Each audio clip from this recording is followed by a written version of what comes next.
കുടുംബവുമായി ബന്ധമുണ്ടായിരുന്ന പൂജാരിയെ police custody എടുത്തിട്ടുണ്ടല്ലോ. Karikkakom സ്വദേശിയായ പൂജാരി ശംഖുമുഖം ദേവിദാസൻ എന്നാണ് അറിയപ്പെടുന്നത്.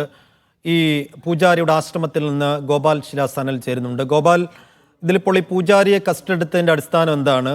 എന്ത് സംശയമാണിത് ഈ പൂജാരിയുമായി കൊലപാതകത്തിനുള്ള കണക്ഷനെ കുറിച്ച് പോലീസ് പറയുന്നത്? ഇത് നേരത്തെ സ്വാതന്ത്ര്യം സൂചിപ്പിച്ചതുപോലെ തന്നെ ഈ ശംഖുമുഖൻ ദേവിദാസൻ എന്ന് പറയുന്ന വ്യക്തിയുമായി ശ്രീതുവും അതോടൊപ്പം തന്നെ ഈ പ്രതിയായിട്ടുള്ള ഹരികുമാറും അടുത്ത ബന്ധം പുലർത്തിയിരുന്നു എന്നതാണ് പോലീസിന് ലഭിച്ചിരിക്കുന്ന വിവരം.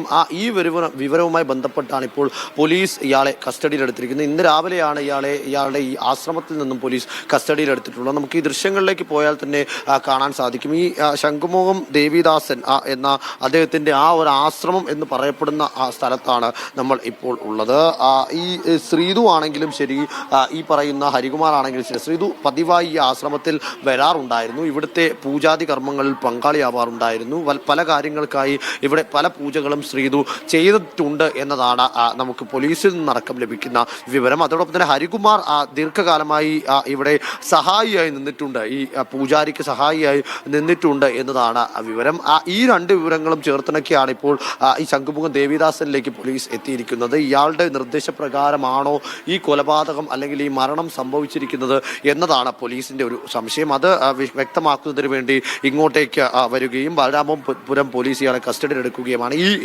ഈ ആശ്രമത്തിന്റെ ഒരു ദൃശ്യം എടുത്ത് പരിശോധിക്കുകയാണെങ്കിൽ ഇതിനുള്ളിലേക്ക് വരുമ്പോൾ തന്നെ ഈ സമീപത്തായി നിരവധി ഹിന്ദു ദൈവങ്ങളുടെ ചിത്രങ്ങൾ ഇവിടെ വെച്ചിരിക്കുന്നതായി നമുക്ക് കാണാൻ സാധിക്കും. അതോടൊപ്പം തന്നെ ഏറ്റവും പുറത്തായി മുൻപിൽ ഒരു ഹോമകുണ്ഡം ക്രമീകരിച്ചിട്ടുണ്ട്. ഈ ഹോമകുണ്ഡത്തിൽ അതിന് തൊട്ട് മുന്നിലായിട്ടാണ് ഒരു ചെറിയ അമ്പലം അല്ലെങ്കിൽ ഒരു യാഗശാല പോലെ ഒരു പ്രദേശം ക്രമീകരിച്ചിട്ടുള്ളത്. ഇവിടെ ഇന്ന് രാവിലെ പോലും ഇതിന്റെ പൂജാതി കർമ്മങ്ങൾ നടന്നു എന്ന് വ്യക്തമാക്കുന്ന തരത്തിലേക്കുള്ള പായസവും അതോടൊപ്പം തന്നെ ഈ പ്രസാദമായി ഉപയോഗിക്കുന്ന വസ്തുക്കളും നെയ്യും ചന്ദനവും എല്ലാം തന്നെ ഇവിടെ വെച്ചിരിക്കുന്നത് നമുക്ക് കാണാൻ സാധിക്കും. അവിടെ നിന്നും നമ്മൾ ഈ യാഗശാലയുടെ അടുത്തേക്ക് വരികയാണെങ്കിൽ യാഗശാലയ്ക്കുള്ളിൽ ഒരു ക്ഷേത്രം പോലെ ക്രമീകരിച്ചിരിക്കുന്നതായി നമുക്ക് കാണാൻ സാധിക്കും. ആ ക്ഷേത്രത്തിന്റെ പരിസരത്തേക്ക് നമുക്കൊന്ന് പോകാമെന്ന് തോന്നുന്നു. ഇതാണ് നേരത്തെ ഞാൻ പറഞ്ഞ ചെറിയ ഹോമകുണ്ഡം, പുറത്തായി വെച്ചിരിക്കുന്ന ഒരു ഹോമകുണ്ഡം. അതിനോടൊപ്പം തന്നെ ഇതിനകത്തേക്ക് വരുമ്പോൾ ഇവിടെ ഒരു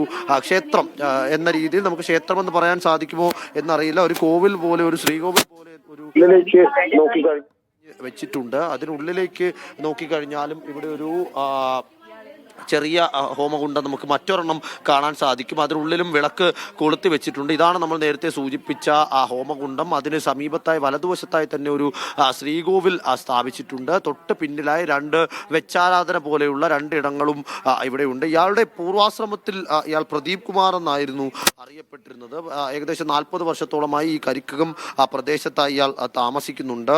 ആദ്യഘട്ടത്തിൽ ഇയാൾ ട്യൂട്ടോറിയൽ അധ്യാപകനായി, ട്യൂഷൻ പഠിപ്പിക്കുന്ന അധ്യാപകനായിട്ടായിരുന്നു സമയം ചെലവഴിച്ചിരുന്നത്. പിന്നീട് അവിടെ നിന്നും സ്റ്റേഷനറി കട തുടങ്ങുകയും മുട്ട കച്ചവടം നടത്തുകയും ചെയ്തു. അവിടെ നിന്നാണ് പിന്നീട് ഒരു സുപ്രഭാതത്തിൽ ഇയാൾ നാട് വിട്ടുപോവുകയും നാട് വിട്ടുപോയാൽ തിരിച്ച് ശംഖുമുഖം ദേവിദാസൻ എന്ന പേരിൽ സ്വാമിയായി സ്വയം അവരോധിക്കുകയുമായിരുന്നു. തുടർന്നാണ് ഇത്തരത്തിൽ ഇവിടെ ഒരു ആശ്രമം ഉണ്ടാകുന്നതും ഇവിടെ ഇങ്ങനൊരു സംവിധാനമൊക്കെ ഉണ്ടാകുന്നതും. നിരവധി പേർ ഇവിടെ എത്താറുണ്ട്, പ്രത്യേകിച്ച് പുറത്തു നിന്നുള്ളവരാണ് ഇവിടെ എത്താറുള്ളത് എന്നതാണ് നമുക്ക് ലഭിക്കുന്ന വിവരം. പലതരം പൂജകളും ഇവിടെ നടക്കാറുണ്ട് എന്ന് പ്രദേശവാസികൾ പറയുന്നുണ്ട്. അത് എന്ത് തരം പൂജകളാണ് എന്ന കാര്യത്തിലൊന്നും ഒരു വ്യക്തതയില്ല.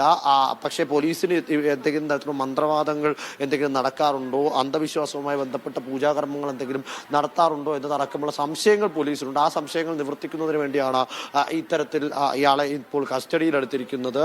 രാവിലെ ഏകദേശം 10 മണിയോടുകൂടി ഇയാളെ കസ്റ്റഡിയിലെടുത്തു അറിയാൻ സാധിക്കുന്ന വിവരം. അതോടൊപ്പം തന്നെ ഇയാൾ 2 വിവാഹം കഴിച്ചിട്ടുണ്ട്. ആ 2 വിവാഹം കഴിച്ചതിൽ രണ്ടാമത്തെ വിവാഹം കഴിച്ച ആളുടെ പ്രതികരണം നമ്മൾ അല്പം മുൻപ് എടുത്തിരുന്നു. വിവാഹം കഴിച്ച ആ സ്ത്രീയുടെ ഭർത്താവിന്റെ, അതായത് തൊട്ട് അടുത്ത് തന്നെയുള്ള ഓമനക്കുട്ടൻ എന്ന ആളുടെ ഭാര്യയാണ് ഇയാൾ വിവാഹം കഴിച്ചിരിക്കുന്നത്. അയാൾക്ക് ഒരു അപകടം വന്നപ്പോൾ ആ ഭാര്യ ഇയാളെ ഉപേക്ഷിച്ച് ഇപ്പുറത്തേക്ക് വന്നു എന്നതൊക്കെയാണ് അയാൾ ഉന്നയിക്കുന്ന ആരോപണം. എന്തൊക്കെയാണെങ്കിലും അതിന് ഇവിടെ പ്രസക്തിയില്ല. എങ്കിൽ പോലും ഈ സ്വാമിക്ക് ഇത്തരത്തിൽ പങ്കുണ്ടോ, അന്ധവിശ്വാസത്തിന്റെ ഭാഗമായി ഉണ്ടായ ഒരു മരണമാണോ എന്നതൊക്കെ ഇത്തരത്തിൽ പോലീസിന് മുന്നിൽ നിൽക്കുന്ന ചോദ്യങ്ങളാണ്. കൂടാതെ തന്നെ ഈ ശ്രീധുവിന്റെ മൊഴിയിൽ ഒരു കാര്യം വ്യക്തമാക്കുന്നുണ്ട്. ശ്രീധുവിന്റെ മൊഴിയിൽ പറയുന്നുണ്ട്, കാണാതെ പോയ 30 ലക്ഷം രൂപ ഇത്തരത്തിൽ ഈ ദേവിദാസന് നൽകിയതാണ് എന്ന തരത്തിലേക്ക് ശ്രീധുവിന്റെ മൊഴിയിൽ പരാമർശമുണ്ട്. ആ പണം എന്തിന് ദേവിദാസന് നൽകി, എന്താണ് ശ്രീധുവും ഹരികുമാറും ദേവിദാസനും തമ്മിലുള്ള ബന്ധം, കൂടാതെ തന്നെ ഈ കുഞ്ഞിന്റെയും ഈ മറ്റ് രണ്ടുപേരുടെ ശ്രീധുവിന്റെയും അതിനോടൊപ്പം ഹരികുമാറിന്റെയും തല മുണ്ടനം ചെയ്ത നിലയിലാണ് എന്ന തരത്തിലേക്കൊരു സൂചന ലഭിച്ചിരുന്നു. ഇരുവർക്കും മുടി കിളിർത്തു വരുന്നതേ ഉള്ളൂ. അപ്പോൾ അത്തരത്തിൽ എന്തെങ്കിലും പൂജയുടെ ഭാഗമായിട്ടാണോ ഈ തലമുണ്ടനം ചെയ്തത്? അങ്ങനെ പലതരത്തിലുള്ള ചോദ്യങ്ങൾ, സംശയങ്ങൾ ഈ ആശ്രമവുമായും ഈ സ്വാമിയുമായി ബന്ധപ്പെട്ടൊക്കെ നിൽക്കുന്നുണ്ട്. എന്തായാലും ആ വിഷയത്തിൽ വ്യക്തത വരുത്തുന്നതിന് വേണ്ടിയിട്ടാണ് ഇപ്പോൾ ഈ ശംഖുമുഖം ദേവിദാസൻ എന്നറിയപ്പെടുന്ന പ്രദീപ് കുമാറിനെ ഇപ്പോൾ ഇവിടെ നിന്ന് ബാലരാമപുരം പോലീസ് സ്റ്റേഷനിലേക്ക് ചോദ്യം ചെയ്യുന്നതിനായി കൊണ്ടുപോയിരിക്കുന്നത്.